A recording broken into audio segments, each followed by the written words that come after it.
केन्द्र गृहमंत्री अमित शाह वर्तमान परिप्रेक्षी ममता बनर्जी नेतृत्व में परिचालित टीएमसी और भारतीय जनता पार्टी पश्चिमबंग दुई प्रमुख राजनीतिक दल भाव निर्वाचन मोदी जी के नेतृत्व में सरकार चली है और देश में हर क्षेत्र के अंदर इस सरकार ने परिवर्तन को लाया है। हर क्षेत्र में परिवर्तन दृष्टिगोचर होता है, विजिबल है, और इसी के कारण जनता में एक आशा बंधी है कि मोदी जी के नेतृत्व में भारतीय जनता पार्टी परिवर्तन ला सकती है। और दूसरी ओर 10 साल का यहाँ पर तृणमूल कांग्रेस का जो कुशासन रहा, और कुशासन से ज्यादा जिस आशाओं और अपेक्षा के साथ कम्युनिस्ट शासन को हटाकर मां माटी मानुष के नारे के आधार पर ममता जी यहाँ पर मुख्यमंत्री बनी थी, वो सारी आशाओं को, सारे सपनों को आज चकनाचूर होते हुए बंगाल की जनता देख रही है। एक और मोदी जी के सरकार के कामों के कारण हम परिवर्तन कर सकते हैं, वो आशाबंदी है, और ममता जी परिवर्तन करने में विफल रही है। मुझे लगता है इसके कारण बंगाल के अंदर 2019 के चुनाव से ही बंगाल की जनता भारतीय जनता पार्टी के साथ जुड़ना शुरू हुई है। और मैं बहुत कंजर्वेटिव तरीके से आपको 200 का फिगर कहता हूं, हम बहुत आगे जाएंगे। ममता जी ने कल की रैली में उन्होंने कहा कि आप भतीजे को टारगेट कर रहे हैं, लेकिन भतीजे के खिलाफ कुछ सबूत नहीं दे पा रहे हैं। सबूत उन्होंने कहा, अब तो सबूत तो दो, भतीजे के नाम हमेशा क्यों लेते हो? चलिए, सबूत मुझे नहीं देना है, एजेंसियों ने देना है, मगर मैं इतना ही कहता हूं, अगर दे देते हैं तो ममता जी विक्टिमाइज कर रहे हैं, या तो बदले की कार्यवाही, राजनीतिक कार्यवाही करे, ऐसा न कहे बस। रमेश जी, आपको ऐसा लगता है कि परिवर्तन मान लीजिए अगर नहीं हुआ बंगाल में? कोई सवाल ही नहीं है सुधीर जी, आप मानकर चलिए निश्चित परिवर्तन होने वाला है। और अगर यहां परिवर्तन हुआ तो आपको ऐसा लगता है कि देश के मूड में भी परिवर्तन होगा? देश के मूड में परिवर्तन है ही, पूरा देश मोदी जी के साथ है। ये परिवर्तन जो मूड है देश का, उसका परिचय देश को बंगाल के चुनाव परिणाम करें। मेरा भाव ये था कि इस परिवर्तन से एक्चुअली आपकी ये इज्जत की लड़ाई बन गई है, नाक की लड़ाई बन गई है। ना, ये नाक की लड़ाई नहीं है, बंगाल के अंदर स्थिति को बदलने की लड़ाई है। आपने कांग्रेस और राहुल गांधी पर इतना ज्यादा समय लगा दिया कि उसकी वजह से ममता बनर्जी और बाकी के जो क्षेत्रीय नेता हैं और दल हैं वो बहुत ज्यादा मजबूत हो गए। ममता बनर्जी इतनी मजबूत हो गई कि वो सीधे आपको टारगेट करती हैं, सीधे प्रधानमंत्री को टारगेट करती हैं। राजनीति में स्वाभाविक रूप से जो ओपोनेंट होंगे, इसके खिलाफ कोई भी दल बात कर सकता है, कोई भी राजनेता बात कर सकता है, बुरा नहीं मानना चाहिए। लेकिन आपके 130 वर्कर्स की हत्या करने की हिम्मत और किसी की नहीं हुई किसी और राज्य में। देखिए, अगर आप इसको अचीवमेंट मानते हैं तो ठीक ही है, मैं कोई टिप्पणी करना नहीं चाहता, मगर इतना जरूर कहना चाहता हूं कि बंगाल के अंदर राजनीतिक हिंसा कर अपने आप को जो लोग सुरक्षित मानते हैं, यहां भारतीय जनता पार्टी की सरकार आने के बाद इस सारी घटनाओं की तह तक हम जाएंगे, जांच करेंगे, और जो लोग रिस्पॉन्सिबल है वो सारों को जेल की सलाखों के पीछे ले जाएंगे। ये आप कह चुके हैं, लेकिन इससे आगे का मेरा सवाल ये है कि क्या उस जांच के दायरे में ममता बनर्जी स्वयं भी होंगी? मैंने कहा ना, जो रिस्पॉन्सिबल है वो सभी होंगे।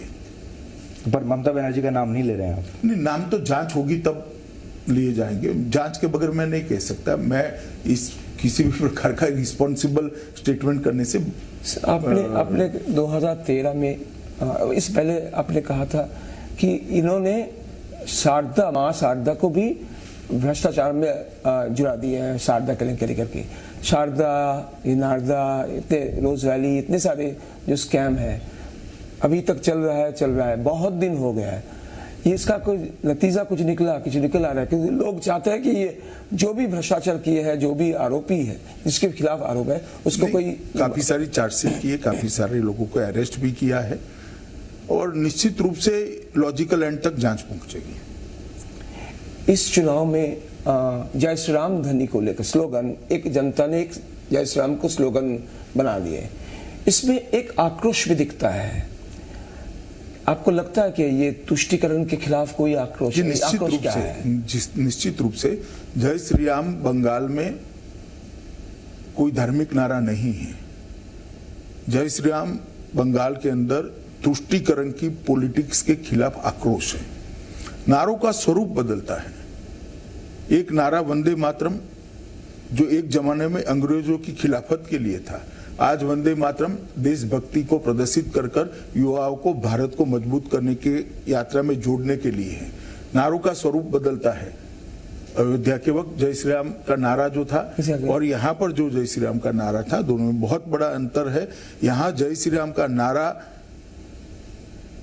बंगाल के अंदर जिस प्रकार से तुष्टीकरण की राजनीति को चरम सीमा पर ममता जी ने पहुंचाया, आपको दुर्गा पूजा करने के लिए भी कोर्ट का सहारा लेना पड़े, सरस्वती पूजा की कार्यक्रम करने वाले रखने वाले शिक्षक की हत्या हो जाए और एक भी अरेस्ट ना हो, किस प्रकार का बंगाल इन्होंने बनाया है, इसके खिलाफ बंगाली जनता का आक्रोश है। और अगर ममता जी ये समझती है कि जय श्री राम का नारा हम लगा रहे हैं, तो उनको मालूम नहीं है नारा कभी नेता नहीं लगा सकते, नारा जनता लगाती है। वो जहां जहां जाएगी जय श्री राम सुनना पड़ेगा उनको। और मैं तो मानता हूं कि उनको उसमें तकलीफ नहीं होनी चाहिए। जी अमित जी, बहुत सारे लोग ये भी कहते हैं कि जब पश्चिम बंगाल में आते हैं तो ऐसा लगता है पाकिस्तान में आ गए हैं। यहाँ ना भारत का संविधान चलता है, ना यहाँ भारत के कानून है, ना सीबीआई आ सकती है, ना ईडी आ सकती है। आप जब यहाँ पर आते हैं, आपको भी क्या ऐसा ही महसूस होता है कि आप एक और किसी दूसरे देश में या ऐसे प्रदेश में आ गए? मैं पाकिस्तान जैसा शब्द प्रयोग नहीं करूंगा, मैं कभी नहीं चाहूंगा कि ऐसा कभी हो, परंतु मैं इतना जरूर मानता हूं कि लॉलेसनेस है यहाँ पर, कानून और व्यवस्था की परिस्थिति सुधीर जी ठीक नहीं है। और पूरे एडमिनिस्ट्रेशन का पॉलिटिसाइजेशन कर दिया गया है, पूरे एडमिनिस्ट्रेशन का। तो अगर मान लीजिए आपकी सरकार बन गई, अब तो बहुत सारे लोग इस समय पूरे देश के और पश्चिम बंगाल के भी सुन रहे होंगे, अगर आपकी सरकार बन गई तो आपका रोड मैप क्या होगा? सबसे पहले आप क्या करेंगे, कहां से शुरुआत करेंगे? ढेर सारे मोर्चों पर हमें आगे बढ़ना पड़ेगा, ढेर सारे मोर्चों पर। सबसे पहली प्रायोरिटी हमारी कानून और व्यवस्था को सुधारना होगी, जैसे हमने यूपी में किया है। यूपी में भी एडमिनिस्ट्रेशन का कंप्लीटली पॉलिटिसाइजेशन हुआ है, इसको हमने सुधारा है। आज एडमिनिस्ट्रेशन स्वतंत्र रूप से काम कर रहा है, कानून और व्यवस्था की परिस्थिति पर एक प्रकार का कंट्रोल आया है। घुसपैठ को भी हम कंट्रोल में रहेंगे और विकास के मोर्चे पर भी ढेर सारे समुदाय ऐसे हैं जो विकास से वंचित रह गए, उनको विकास की मुख्य धारा में जोड़ने का भी हम काम करेंगे। आप सुनार बांग्ला बोलते हैं, सुनार बांग्ला लाएंगे, सुनार बांग्ला का मतलब क्या है? ये इसमें इंडस्ट्री में या एजुकेशन में किस धारे से आप लोग ये इतना सीमित मतलब नहीं है सुनार बांग्ला का। सुनार बांग्ला का मतलब है हर बंगाली नागरिक अपनी अभिव्यक्ति भय के बगैर कर पाए, इस प्रकार के वातावरण की निर्मित करना। सुनार बांग्ला का मतलब है देश की, राज्य की सीमाओं की और देश की सीमाओं को सुरक्षित करना। सुनार बांग्ला का मतलब है हर गरीब को 2 समय भरपेट भोजन मिल पाए, इसकी व्यवस्था करना। सुनार बांग्ला का मतलब है हर युवा को रोजगार देने की दिशा में आगे बढ़ना। सुनार बांग्ला का मतलब है एडमिनिस्ट्रेशन पूरा जो चरमरा गया है वो एडमिनिस्ट्रेशन को पटरी पर लगाना। जिस बंगाल का देश में सबसे ज्यादा जीडीपी कंट्रीब्यूशन होता था, बंगाल को फिर से उस जगह पे पहुंचाना। सुनार बांग्ला का मतलब है बंगाल की अस्मिता को जागरूक करना। सुनार बांग्ला का मतलब है यहाँ पर संस्कृति और कला जो बम धमाकों की आवाज में दब गई है, उसको फिर से बंगाल को सांस्कृतिक क्षेत्र के अंदर, कला के क्षेत्र के अंदर बहुत बड़ा कंट्रीब्यूटर बनाना। यहाँ के कलाकारों को, यहाँ के सांस्कृतिक के क्षेत्र में कंट्रीब्यूट करने वाले लोगों को एक वैश्विक प्लेटफॉर्म मिले, राष्ट्रीय प्लेटफॉर्म मिले, इस प्रकार की रचना करना। सुनार बांग्ला सिर्फ आर्थिक विकास का परिचायक नहीं है। पर ये सब करने के लिए आपके पास अमित जी टीम है क्या? कोई जरूर है? ऐसा है, जब हम सरकार बनाने जा रहे हैं तो हम इस पर भी सोच रहे हैं। मेरी पार्टी की पूरी टीम इस पर लगी है। बड़े बड़े लोग जो सरकार अच्छे से चला रहे हैं वो हमारी पार्टी को ज्वाइन कर रहे हैं। सरकार अच्छे से चला सकते हैं, ऐसे लोग भी ज्वाइन कर रहे हैं। जब हमारी सूची आएगी तब देखिएगा, आपको बिना कहे ही मंत्रिमंडल दिखाई पड़ जाएगा। पर मुख्यमंत्री के बारे में आपने सोचा? मुख्यमंत्री के बारे में अभी पार्टी के पार्लियामेंट्री बोर्ड ने कोई निर्णय नहीं किया। आपने कहा भूमिपुत्र होंगे, ये तय हो गया भूमिपुत्र होंगे, लेकिन आप किसी का नाम नहीं बोल रहे हैं, तो जनता ये सोच रहे हैं। तब ये लड़ाई जो है ममता बनर्जी एक तरफ है मोदी जी और आप, ये दोनों का लड़ाई। ये तृणमूल कांग्रेस का अपप्रचार है जिससे आप जैसे एडिटर भी क्लियर नहीं कर रहे हैं। आप मुझे बताओ भला, जहां बंगाल में मेरा वोट ही नहीं है, मैं कहां से मुख्यमंत्री बन सकता हूं? नहीं, अब तो मुख्यमंत्री नहीं बनेंगे। तो फिर लड़ाई हमारे बीच में कैसे होगी? किसी बंगाली और इनके बीच में ही होगी। मुख्यमंत्री तो बंगाली ही बनेगा। क्या मतलब है लोकल का? क्या ऐसे बंगाल की रचना ममता दीदी करना चाहती है जहां देश से कोई आ ही ना पाए? तो फिर सुभाष बाबू कैसे अखिल भारतीय अध्यक्ष बनते कांग्रेस पार्टी के? जनगण मन और वंदे मातरम को पूरा देश क्यों स्वीकार करता?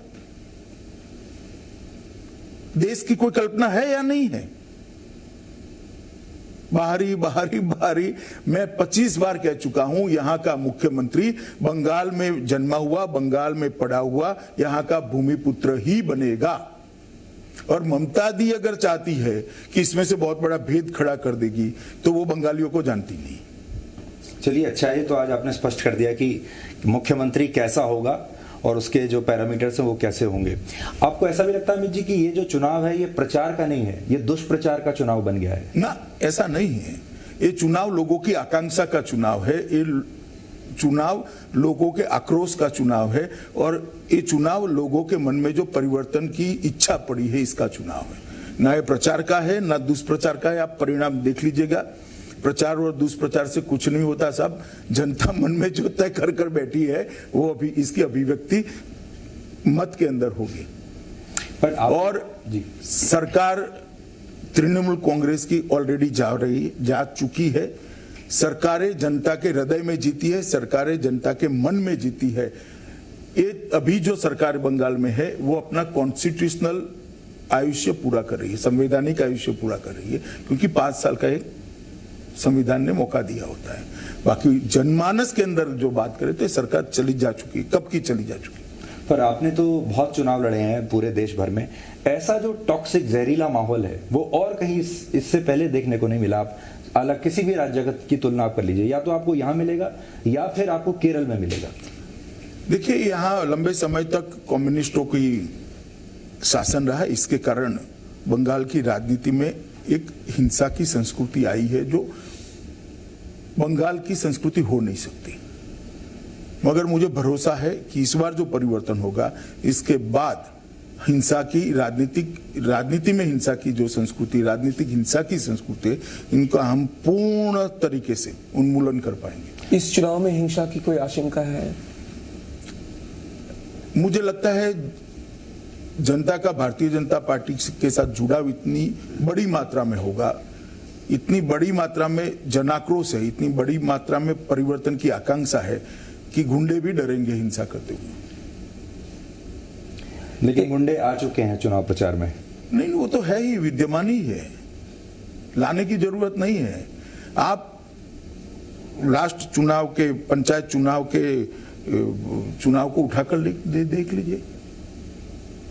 लोग अपना वोट नहीं डाल सकते, हाईकोर्ट ने व्हाट्सएप पर पर्चा डालने की परमिशन देनी पड़ती है। क्या जवाब है ममता दीदी के साथ? देश भर में कहीं देखा है आपने कि व्हाट्सएप पर नॉमिनेशन होगा? नॉमिनेशन सेंटर पर कोई पर्चा डालने के लिए नहीं जा पाएगा? क्या जवाब है उनके पास? कोई जवाब नहीं है। और वो क्या मानती है कि बंगाल की जनता ये सब नहीं समझती? ममता दी विकल्प नहीं था, अब भारतीय जनता पार्टी विकल्प बन चुकी है। हमने ये भी देखा कि आपके जितने जो नेता बाहर से आ रहे हैं यहाँ, या यहाँ के भी जो बीजेपी के नेता हैं, उन सब की सुरक्षा आपको बढ़ानी पड़ी।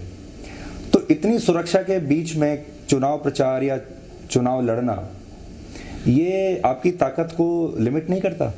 ये शुरुआत है। जैसे जैसे चुनाव आगे बढ़ेगा, सुरक्षा तृणमूल कांग्रेस के गुंडों को लेनी पड़ेगी, मेरी बात याद रखना। आपने जो वाम दल हैं और उनके जो बुद्धिजीवी हैं, उनका जो टेस्ट है वो आपने दिल्ली में देख लिया किसान आंदोलन में, किस तरीके की जो मशीनरी है वो काम करती है। आपका क्या ऐसा मानना है कि किसान आंदोलन का असर यहां भी पड़ेगा पश्चिम बंगाल में? देखिए, मेरा मानना है कि भारत में वामपंथी आंदोलन समाप्त हो चुका है। अब जो बचे कुछ लोग हैं वो देश के परिवर्तन की राह को मोड़ नहीं सकते। अटेम्प्ट जरूर कर सकते हैं, मगर देश में जो परिवर्तन आ रहा है इसका रास्ता नहीं बदल सकते।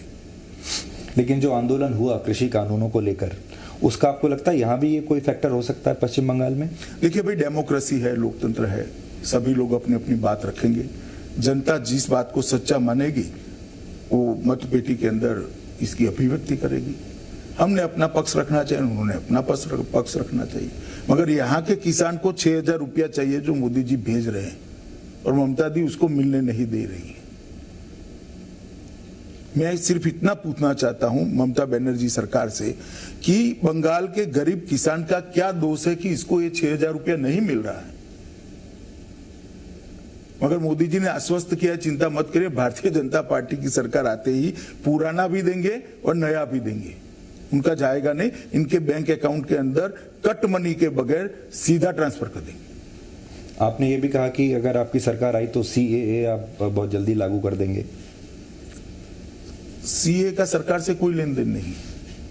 CAA देश का कानून है, लेकिन देश का कानून है, पूरे देश भर में लागू होगा। लेकिन पर ममता जी तो कह चुकी हैं कि वो यहाँ लागू होने नहीं देंगी उसको। वो तो काफी सारी बातें ऐसे कहती हैं। ये भी सही, मतवा संप्रदाय की जो दिल आजादी के बाद किसी ने पार्टी ने छुई पहली दफा अस्मिता के आधार पर, तो आपने छुआ, ये सही। लेकिन CAA पर भी उनका एक आकांक्षा है कि ये जल्दी लागू हो जाए, जल्दी लागू हो जाए।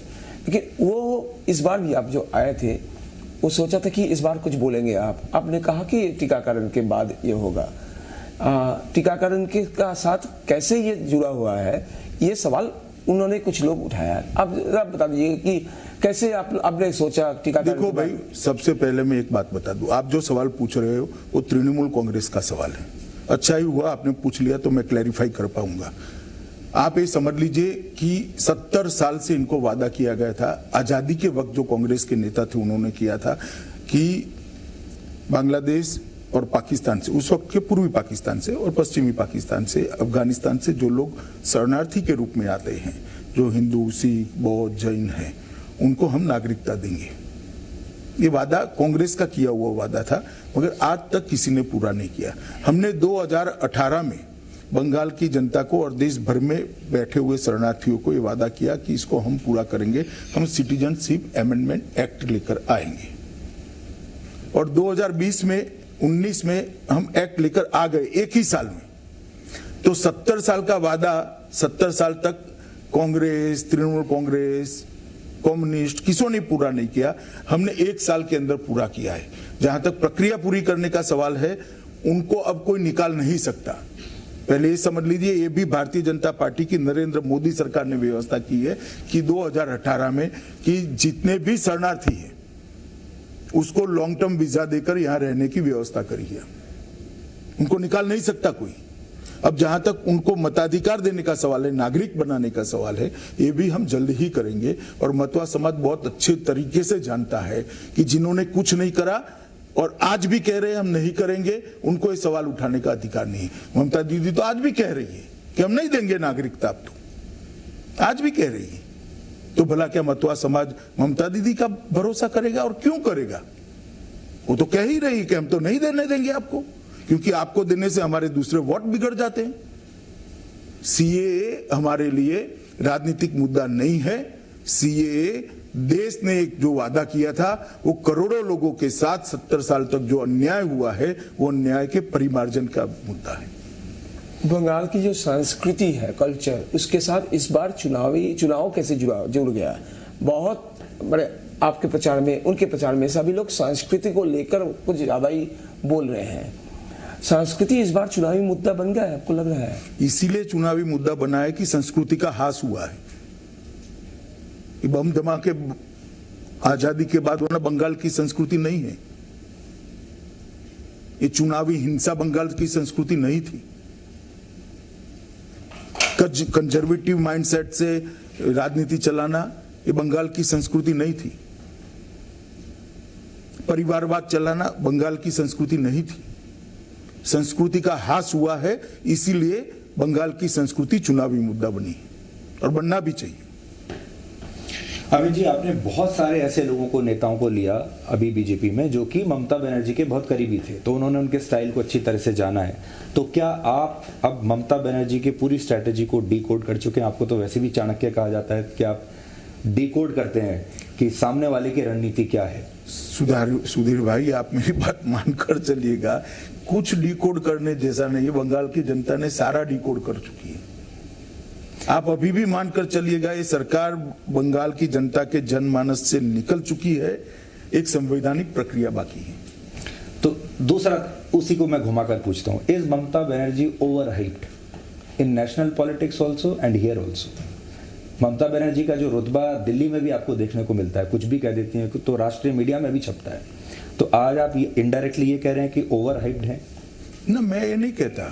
वो 2 बार इस राज्य की, इतने बड़े राज्य की मुख्यमंत्री बनी, बड़ी नेत्री है, इसमें मेरे मन में कोई दुविधा नहीं है। मगर वो विफल हो चुकी है और उसकी विफलता को बंगाल की जनता जान चुकी है। इतना ही मेरा कहना है। 2016 ममता दीदी के राजनीतिक कद को मैं नकारना नहीं चाहता। 2016 में 10%, फिर 19 में आपका सीधे 40% और 19 में 3% का आपका अंतर बचा था वोट शेयर में। अब ये जो 3% है, आपको लगता है ये 3 और 5-6% के हेरफेर में होगा या इस बार बहुत बड़ा जंप लेंगे आप, जैसे 19? देखिए, 19 में जब हम कहते थे कि हम 20 सीट जीतेंगे, तब बंगाल की जनता के मन में आशंका थी कि भारतीय जनता पार्टी गुंडों का क्या करेगी, वोट होगा या नहीं होगा। सबके मन में थी आशंका, मेरे कार्यकर्ताओं के मन में भी थोड़ी बहुत थी। परंतु अब वो आशंका नहीं रही है, क्योंकि एक बार 18 सीट आती है तो यहां बहुमत हो ही सकता है। अब बंगाल की जनता जान चुकी है, इसलिए परिवर्तन के लिए बंगाल की जनता भी मनोयोग से भारतीय जनता पार्टी की परिवर्तन यात्रा के साथ जुड़ी है। मोदी जी के जो एफर्मेटिव प्रयास है, इसके साथ चट्टान की तरह बंगाल की जनता खड़ी रही। मोदी जी भी काफी इंटरेस्ट ले रहे हैं अभी पश्चिम बंगाल में, और बहुत सारे लोग तो ये भी कहते हैं कि आजकल जो उनका लुक है वो भी रविंद्रनाथ टैगोर जैसा बन रहा है। बहुत सारे लोगों का ये कहना है कि शायद पश्चिम बंगाल के चुनाव के लिए ऐसा ये लुक आ रहा है। देखिए, लुक को आप छोड़ दीजिए। मोदी जी ने बंगाल की चुनाव के अंदर, मोदी जी हमारा सबसे बड़ा चेहरा है देश भर में, हमारे सर्वोच्च नेता हैं, और बंगाल की जिस प्रकार की परिस्थिति है, मोदी जी छोड़िए, कोई भी प्रधानमंत्री को चिंता होना बड़ा स्वाभाविक है कि बंगाल की चिंता सिर्फ बंगाल की नहीं है, देश की सीमाएं बंगाल के पास हैं। कई सारे देश बंगाल को सटे हुए हैं। नॉर्थ ईस्ट की एंट्री बंगाल से है, तो स्वाभाविक रूप से चिंता का विषय है। आप तो होम मिनिस्टर हैं, आप होम मिनिस्टर रहते हुए जब यहाँ आप आते हैं तो आपको कुछ एक फीलिंग ऑफ हेल्पलेसनेस, असहाय जैसा लगता है कि अगर सब कुछ आपके हाथ में होता तो बहुत चीजें, राष्ट्रीय सुरक्षा को लेकर भी बहुत चीजें बदल सकती थी। देखिए, असहायता का भाव कभी किसी भी व्यक्ति को मदद नहीं कर सकता। परिस्थिति के सामने लड़कर उसको बदलना ही इसका जवाब हो सकता है, जो हम कर रहे हैं। इस बार चुनाव में ट्रायंगुलर फाइट होगा या बाइपोलर लग रहा है? ये लेफ्ट, कांग्रेस और अब्बास सिद्दीकी वगैरह, ये तीनों गठबंधन बनाने की कोशिश कर रहा है। अगर ये गठबंधन बनती है तो ये ट्रायंगुलर फाइट अगर होता है, इसका सुविधा आपको मिलेगा या तृणमूल को मिलेगा? देखिए, एक जमाना था जब एंटी ममता वोट में डिवीजन होता था, तो ज्यादा ही पार्टियां होने से ममता जी को फायदा होता था। अब एंटी बीजेपी वोट में डिवीजन होगा, ऐसा मेरा स्पष्ट एनालिसिस है। तो जितने भी एंगल बढ़ेंगे, हमारा विक्ट्री का मार्जिन उतना बड़ा होगा। अब हमारा जीतने का पर्याप्त वोट हमारे पास आ चुका है। एंटी बीजेपी वोट में सारा बंटवारा होना है जो होना है। लेकिन जो लोग तृणमूल से परेशान होंगे, जब आपके यहाँ भी उन्हीं चेहरों को इंपोर्ट होते हुए देखेंगे तो उसका फर्क नहीं पड़ेगा? देखिए, देश के कई राज्यों में सब पार्टी से अच्छे लोग भारतीय जनता पार्टी को ज्वाइन किए, उसके बाद में अच्छी सरकारें चलाकर हमने बताया है, चाहे असम हो, मणिपुर हो, उत्तर प्रदेश हो, उत्तराखंड हो, कई जगह पे हुआ है। भारतीय जनता पार्टी का हाजमा बड़ा है और भारतीय जनता पार्टी की सरकारें भारतीय जनता पार्टी का संगठन चलाती। क्या आप मानते हैं कि ममता बनर्जी आपकी सबसे बड़ी प्रतिद्वंदी है इस समय राष्ट्रीय राजनीति में?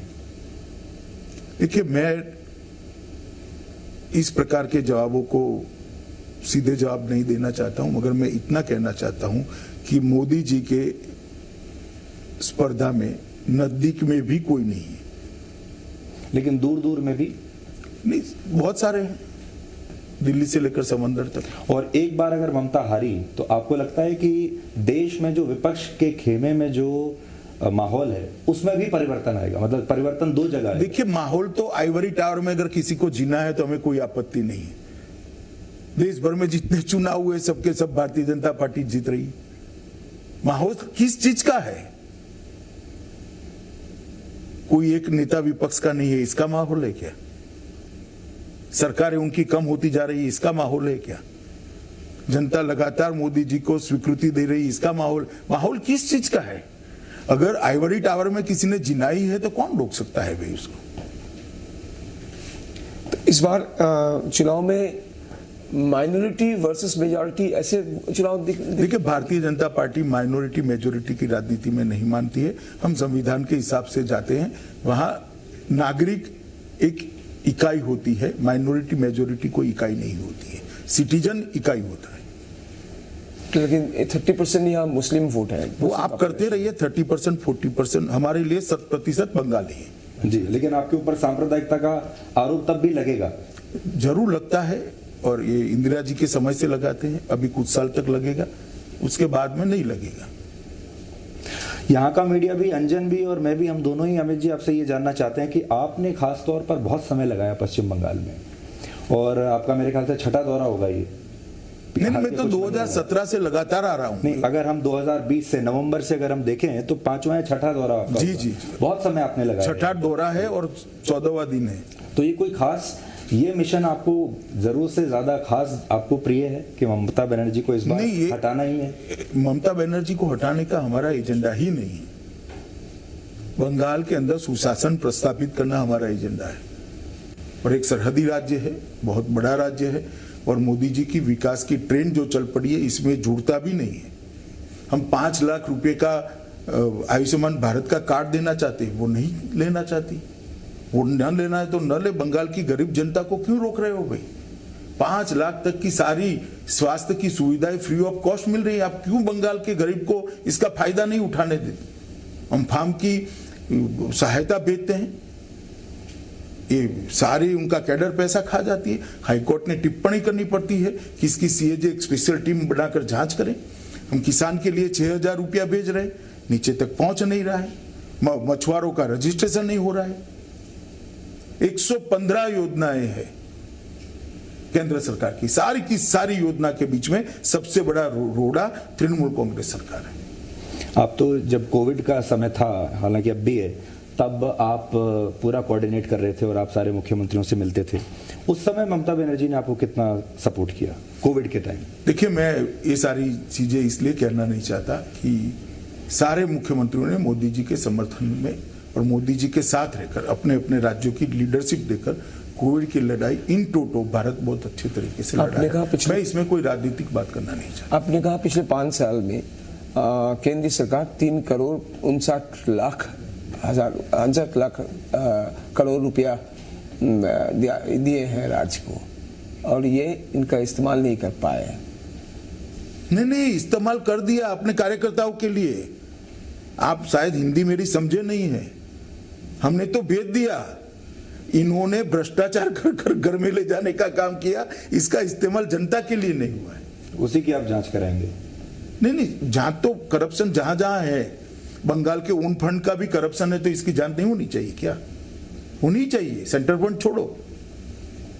आखिरी सवाल हम करते हैं अमित जी से, और हमेशा ज्यादातर हमारा चुनाव से पहले यही सवाल रहता है कि आपसे आपका एस्टिमेट पूछें, बीजेपी का भी पूछें, लेकिन आज हम आपसे टीएमसी का भी पूछना चाहते हैं। देखिए, अब कांग्रेस और कम्युनिस्ट कितना मजबूत होते हैं इस पर टीएमसी का भविष्य निर्भर है। पर कम्युनिस्ट बचे हैं अभी यहाँ आपके हिसाब से? कांग्रेस और कम्युनिस्ट का कॉम्बिनेशन हुआ है। ये फुरफुरा शरीफ वाले भी शायद जुड़ रहे हैं, तो अब्बास सिद्दीकी भी जुड़ रहे हैं। तो कह नहीं सकते कौन नंबर 2 होगा। आप मतलब आपका सोच है कि तृणमूल कांग्रेस नंबर 3 हो सकती है? नहीं, मैंने ऐसा नहीं कहा। कह नहीं सकते क्या होगा, मगर 2 नंबर के लिए नजदीकी लड़ाई होगी। आपकी कितनी सीटें आ जाएंगी तो you will be a very satisfied man? बस 200 से ज्यादा आएगी। 200, लेकिन आपको लगता है? हाँ, 200 से ज्यादा सीट आएगी तो हमारा परफॉर्मेंस बहुत अच्छा माना जाएगा। बावजूद इसके कि ममता बनर्जी ये कहती हैं कि आपके पास ब्लॉक लेवल पर और गांव में और मोहल्ला लेवल पर अभी कार्यकर्ता नहीं है। ममता जी चुपचाप एक बार ओपन जीप में बैठकर हर जगह से जय श्री राम सुनने को मिलेगा उनको, बस वो उतरकर उनको मारने दौड़, इतना ही दिखना है। कई बार हमें लगता है आप उनको इरिटेट करने के लिए नहीं, हम नारे लगवाते हैं। देखिए सुधीर जी, कोई नारे को कोई नेता नहीं लगा सकता। अब अंग्रेज वंदे मातरम से चिढ़ते थे, ये जय श्री राम से चिढ़ रही है, मैं क्या कर सकता हूं। अमित जी, बहुत बहुत शुक्रिया हमसे बात करने के लिए।